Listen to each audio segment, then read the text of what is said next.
ओम शांति। आज हम जिस विषय पर चर्चा करेंगे वह विषय है कि पूरा दिन आत्मिक स्थिति का अभ्यास कैसे रहे, यानी पूरा दिन अपने को आत्मा समझने का आसान तरीका क्या है, आसान विधि क्या है। अगर खाली मैं आत्मा हूँ इतनी स्मृति से काम हो जाता तो आज बाबा को आए 89 इयर्स होने जा रहे हैं, लेकिन फिर भी आत्मा की स्थिति वह नहीं हो पाई है।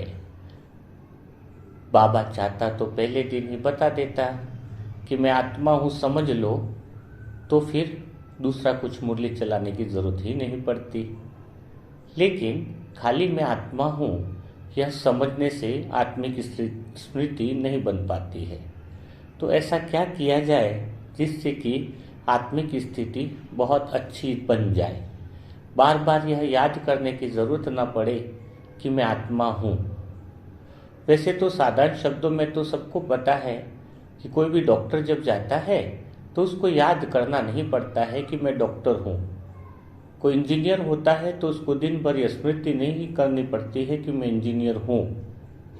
तो अगर आत्मा भी अपने जो उसके गुण धर्म है, प्रेम, शांति, शक्ति, पवित्रता, सुख, आनंद, तो अगर वह आत्मा इन गुणों के अंदर पूरा दिन रहे तो बिल्कुल आसान होगा कि उसको याद नहीं करना पड़ेगा कि मैं आत्मा हूँ।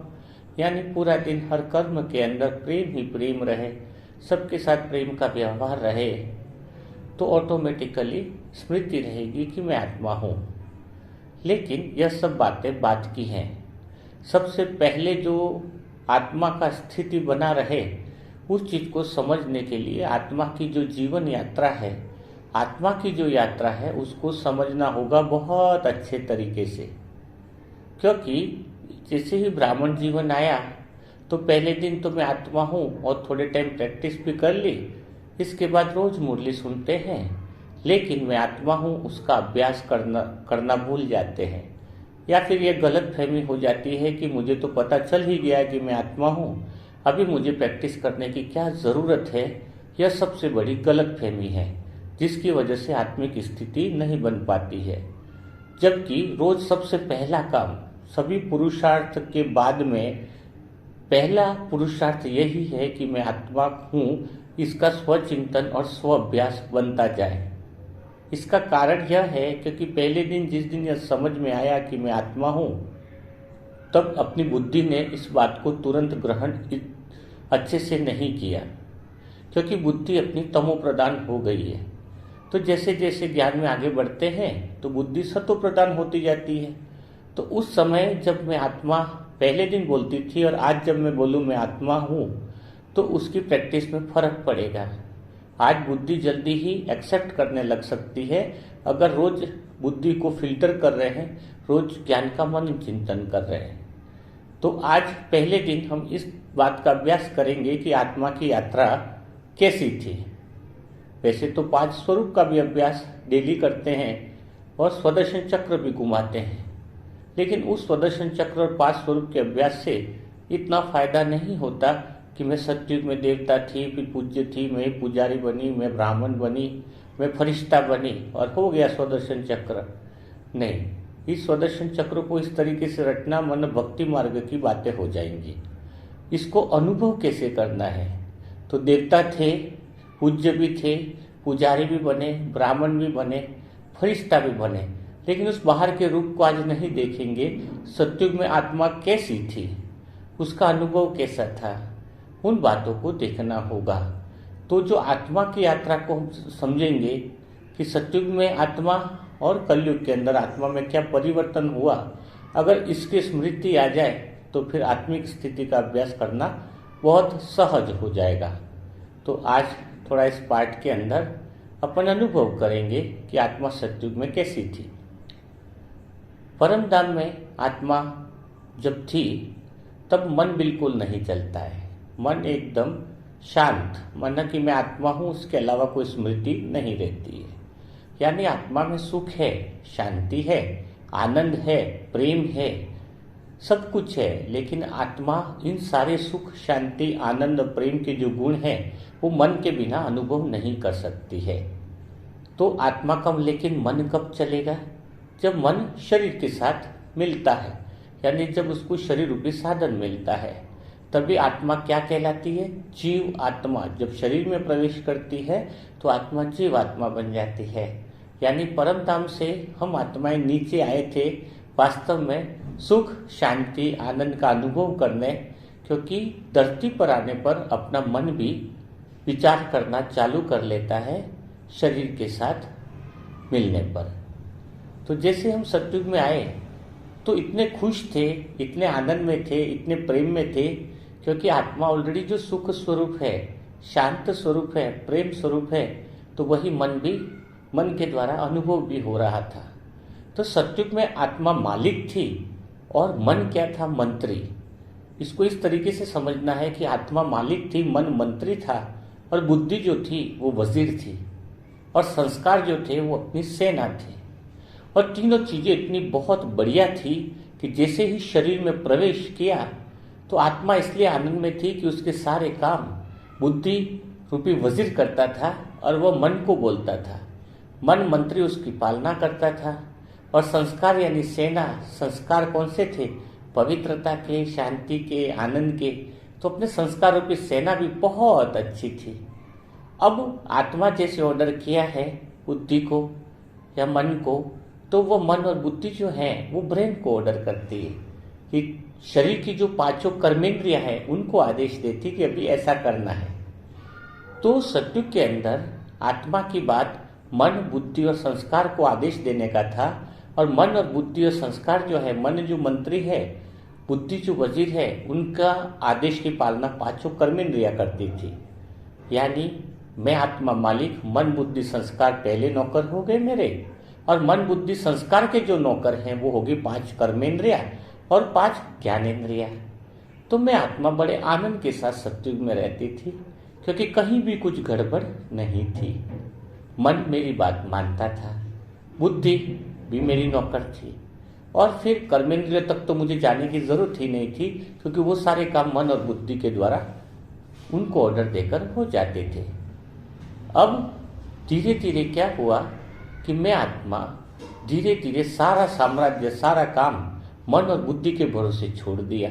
तो सतयुग तक तो बड़ा आनंद था, लेकिन त्रेता युग में थोड़ा सा मुझ आत्मा के अंदर ढीलापन आया कि चलो ये मन और बुद्धि तो कहते हैं ना कि बहुत अच्छा काम कर रहे हैं, तो उनके ऊपर ही काम को छोड़ दिया। लेकिन तब तक मन, मंत्री और बुद्धि वजीर को भी थोड़ा सा मैंपन आ गया कि हमारा राजा से भी ज़्यादा तो हम ही ताकतवर हैं, हम ही तो सारा काम करते हैं।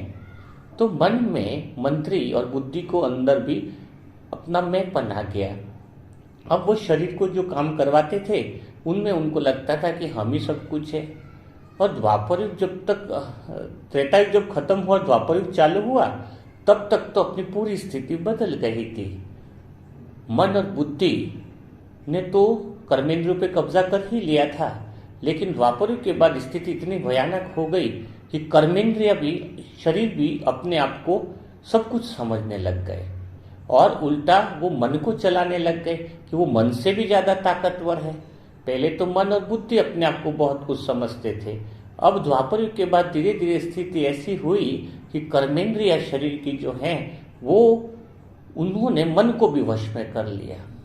और कलयुग के अंत में आते आते अपन आत्मा की स्थिति ऐसी हो गई जैसे कि जेल में बिल्कुल कोई कैदी बंद हो। बिल्कुल शरीर ने मन को कंट्रोल कर लिया, मन और बुद्धि ने आत्मा को कंट्रोल कर लिया। यानी मन और बुद्धि जो चाहे वो आत्मा से करवाने लग गए, शरीर भी जो चाहे वो मन बुद्धि को करवाने लग गया।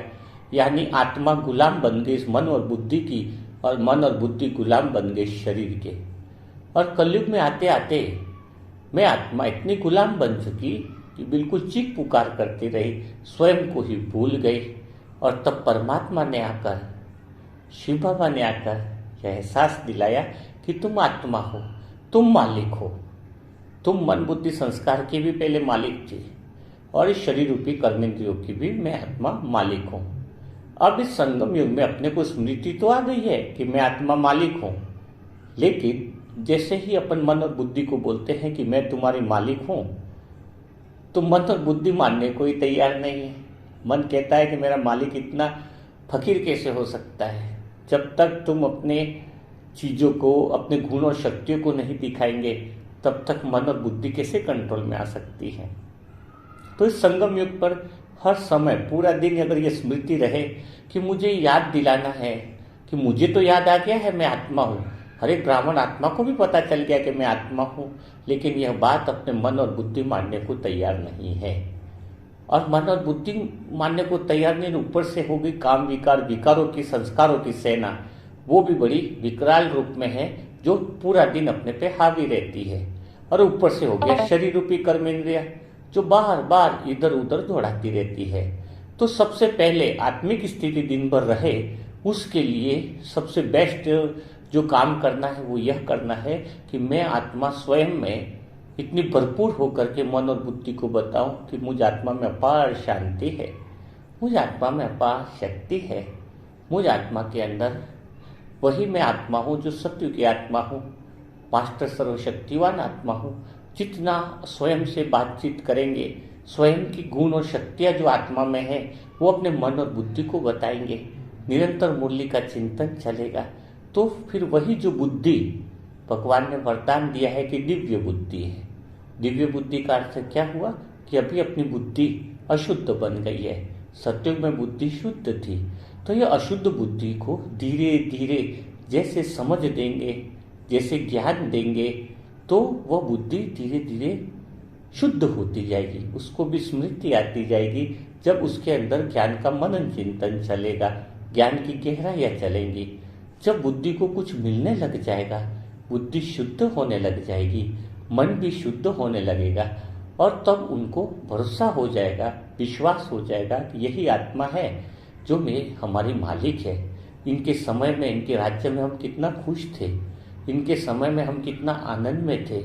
हमें पुनः वही उस स्थिति में जाना होगा। संस्कार की रूपी जो सेना है वो भी पवित्रता के संस्कार आ जाएंगे, आनंद के संस्कार आ जाएंगे।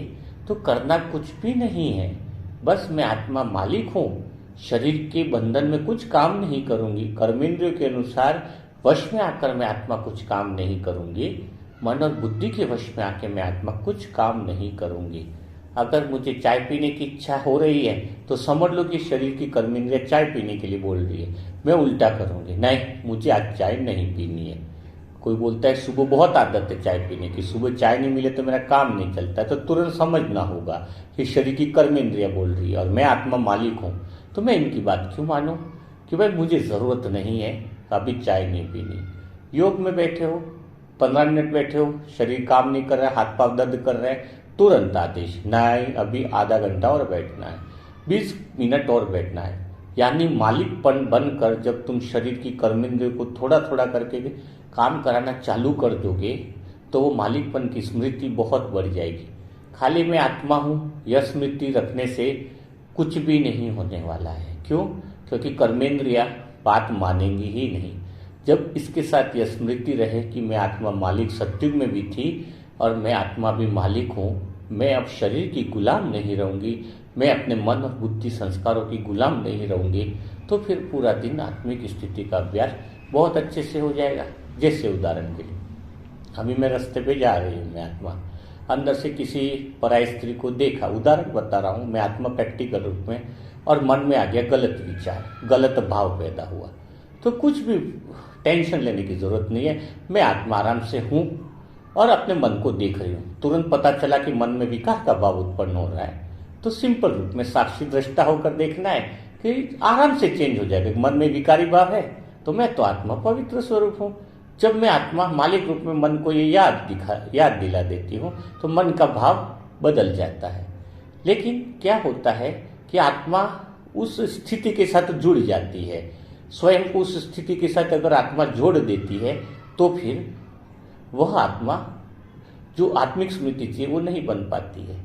जैसे कोई व्यक्ति शराब पी रहा है, उसको लग रहा है कि मैं अभी उड़ जाऊंगा, यहाँ से मैं उड़ सकता हूँ, तो तुरंत वो उस स्थिति से जुड़ जाता है, उसको लगता है कि मैं तो अभी उड़ ही जाऊंगा। शराब के नशे में तो कई बार वो बिल्डिंग से भी कूद जाता है। तो जब अपन मन के अंदर कोई विचार आया, गलत आया, विकार का हो चाहे किसी भी तरीके का, तो उसके साथ, उस स्थिति के साथ जुड़ नहीं जाना है, उससे दूरी बनानी है, डिटैचमेंट बनाना है कि मैं आत्मा अपने मन के देखूं कि उसमें किस तरह के भाव उत्पन्न हो रहे हैं, और उस भावों को चेंज करना मानो खिलौने की तरह है। बड़ा आनंद आएगा, इतना मजा आएगा कि आत्मिक स्थिति तो ऑटोमेटिक रहेगी रहेगी निरंतर, लेकिन मन के विचार और भाव भी एकदम से चेंज होने लगेंगे। मन कोई भी स्थिति पैदा करे, उस स्थिति के साथ जुड़ना नहीं है। मैं आत्मा मालिक हूँ, मैं आत्मा किसी कर्मेंद्र के प्रभाव में नहीं आती हूँ। मुझे वापस सत्युग में जाना है, सत्युग आने वाला है, तो मुझे वह सत्युग की स्मृति मुझे बनानी है। तो आज ज़्यादा नहीं बताएंगे, कल दूसरा अभ्यास फिर बताएंगे कि और इसको गहराई से कैसे करें। लेकिन आज जितना बात बताई है, अगर पूरा दिन इसी की स्मृति करें, उस हिसाब से सत्युग और ये चक्र को घुमाएं कि मैं आत्मा सत्युग में कैसी थी, मन बुद्धि संस्कार जो मंत्री वकील मंत्री थे, वजीर थे, आज मंत्री वजीर ही मालिक बन करके बैठ गए।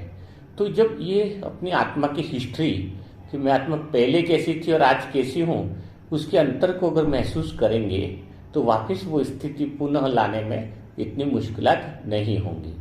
तो आज के लिए इतना ही अभ्यास काफ़ी है। और भी कुछ प्रश्न और कुछ समझ में ना आए तो कमेंट